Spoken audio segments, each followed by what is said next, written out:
Evo me. Ja, prosim, Roman, še ti. Zdaj, moralna dolžnost je, da tukaj nekaj nazaj povem, glede na to, da smo v Faktorju že Mamiča malo tam seciral na to temo, pa da sem blog napisal o intervjuju vašem z Možino, pa da sem kritiziral film o Hudi jami. Glejte, jaz kot psihoanalitično razmišljajoč moram reči, da če bi Freud napovedal, kaj se bo dogajalo po vojni, zdaj ali po prvi ali po drugi, bi napovedal in vojne poboje in posilstva in vse. Vse se je zgodilo. Vse se dobro sliši, mislim.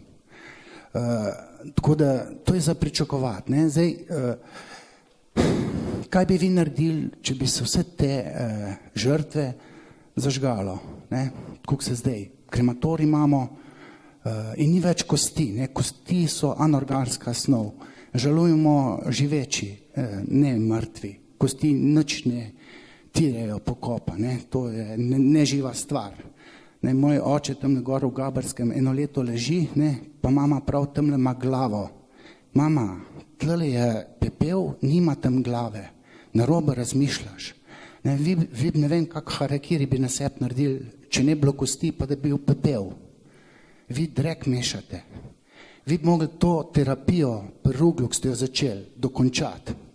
Jaz sem napisal zaradi tega, da se levi pa desni ne bomo več kregali. Desnica ni mogla sestaviti vlade zaradi vas. Ne, mene sram priznati, da sem volil SDS. Sram me je priznati, ker sem levičar tok, da imam kar skoliozo.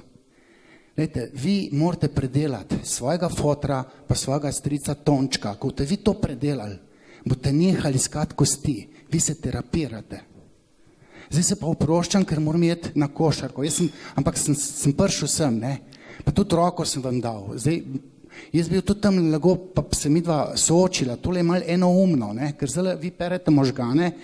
Jaz sem pa po tistem Tinu Mamiču šel do repeta, pa so se v teh cifrah menila, ne?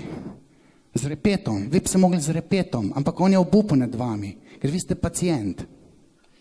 Ja, Roman, ali pa hvala Božo, za vprašanje. Pravičujem. Ne, jaz moram reči, tole zelo